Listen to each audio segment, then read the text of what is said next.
Hello and welcome to World Talks here on TVP World. I'm Anna Kalczyńska. Following the defeat of the centrist Rafał Trzaskowski, backed by the Civic coalition ruling party, questions arise about the legitimacy of leadership behind the pro-European government and more personally of its leader, Donald Tusk. A vote of confidence is scheduled for next week, which could further trigger shake-ups in Polish politics, and a political crisis may be just around the corner. To discuss the impact of the runoff of the presidential elections, I'm joined now by Bogusław Chrabota, editor-in-chief, Gremi Media. Good evening. Good evening, ladies and gentlemen. Nice to talk with you, Anna. Thank you so much for joining us. So Karol Nawrocki's recent presidential win may introduce new variables into the social, economic and political equation, as his victory is anticipated to potentially leading to increased political gridlock. What is your opinion on the possible development here? First of all, let me start with the little bit of shock that was for ruling party. The result of presidential elections. I was surprised because it never happened in Polish politics that a candidate supported by a ruling party, not very much popular, won elections. Yeah, so Nawrocki, from this point of view, is just within the kind of logics of politics here. And coming back to him, the main question is not about his cabinet, chancellery of Mr. Nawrocki, but in possible cohabitation with current government. And coming back to his announcements in campaign, it will be very much difficult for Donald Tusk to collaborate with Mr. Nawrocki. I think that Nawrocki will do everything to paralyze politics of current government and will veto probably majority of bills issued by parliament majority. So next 2 years, 2.5 years, will be a nightmare for a governing power in this country if this government will exist, because there's a question of if maybe that demission is coming to.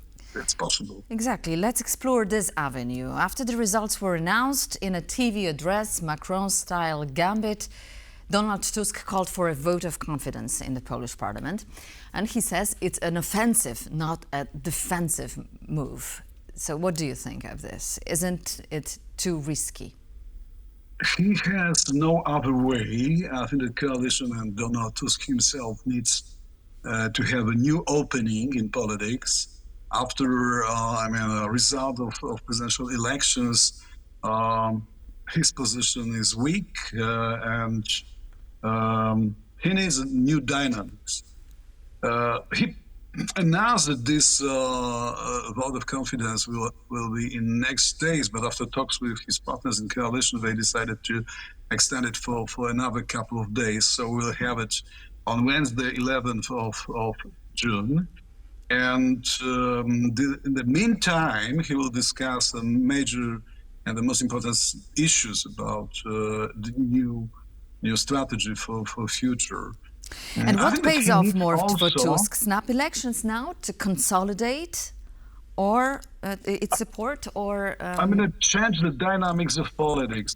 Just to give a proof for Polish audience that he's capable for ruling for next season. So, from my point of view, he will use this instrument to start a new political game with his opponents in parliament and ensure Polish public opinion that he is really still strong and still ambitious, and he has a strategy for future. Don't forget that it's not only voting. It will be a big parliamentary debate confronted by opposition. So I think that it will be enough vigorous to ensure Poles that his positions, Tusk's positions, are not lost. Well, but some called into question his leadership and in his legitimacy also as the head of government. On the other side, Tusk says not a single step back. So how well grounded are such claims that Donald Tusk should step down or perhaps should bear some kind of responsibility for what has happened? He's definitely a leader. There is no other leader in this coalition. He's the only strong man. And he won elections, parliamentary elections in 1923. So, at the other hand, he's also the main symbolic antagonist of Mr. Kaczyński and Nawrocki. In the campaign, Nawrocki announced a lot of times that he will do everything to eliminate Tusk and his government from the political scene. So Tusk is symbolic from this point of view. And it will be very difficult for him to collaborate with a new president. So there are some rumors, some voices from outside and also from inside of ruling coalition that maybe new prime minister replacing Tusk will have much easier way of collaboration with Mr. President and will have a chance for real cohabitation. But it's a kind of a political science fiction. It will never happen next days. But such a scenario is possible for another months or even new political season. And who could replace Donald Tusk? Vice Prime Minister Bogusław Chrabota, Rafał Trzaskowski, who raised some 10 million votes in the latest election? Yeah. I think that there are three names that we should take on our calculations. First is Mr. Trzaskowski, who lost presidential elections, but his democratic legitimacy is real. 10 Yes. million people, more than 10 million people voted for him. So he is really, a legitimated politician for a new role. Another person is Mr. Rafał Trzaskowski, the Ministry of Foreign Affairs, who was also candidate of the Civic platform for president. He's capable, he's intellectually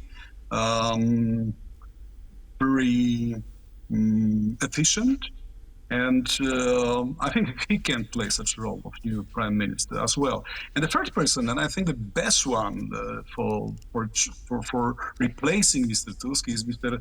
Władysław Kosiniak-Kamysz, the leader of Polish Peasant Party, who is a right-side politician and is much more collaborative from the point of view of the right Nawrocki or Kaczyński. So if I cannot guess, of course, because still, let me repeat, this is a science fiction scenario still.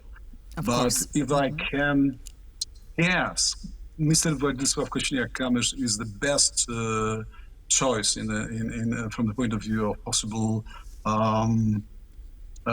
substitution for Tusk.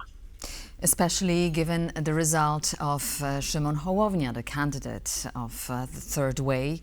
So it would mean that history forgets the moderates. Does it mean that there's no place in Poland for the center? I think that these elections have proved that Polish politics goes to the populistic right. It's not a local phenomenon, as you know. That happens all over the world, also in the States. The alt-right of Trump rules in the US now. The political power of Marine Le Pen grows in France. And such a phenomenon happens through all Europe now. So that's a sign of our times, that the right-side politicians take responsibility of local politics, and that happens in Poland also. So speaking about local phenomenon, do you think that we are doomed for eternal cohabitation model? The Constitution is pretty clear about cohabitation. What I can say, I call it a kind of turbulent cohabitation. Means that the consequent and workable collaboration between president and prime minister is and will be for years under a big question mark. But I think that we have enough instruments to survive as a society and the state, even having such a turbulent cohabitation. So you foresee that on the 11th of June, this coalition will stay and this government will stay, and Donald Tusk will be still the prime minister of this government? Yes. I expect very tough and very emotional discussion in parliament. I expect some moves of optimism for public opinion from Mr. Tusk and his cabinet. I don't think that there's any question mark about the coalition member collaboration. It's not the time to withdraw or to make a step back or to look for new allies for, let's say, the right side peasant party. That is probably the most possible collaborator or ally of peace and Nawrocki as right. And we will set off for another round of difficult, turbulent, as you say, cohabitation in Poland. Thank you so much. Bogusław Chrabota, editor-in-chief Grammy Media, was our guest this evening. Thank you so much for being with us here. Thank you very much. Have a good day. Thank you so much. And thank you for watching World Talks. Stay tuned to TVP World for more coverage.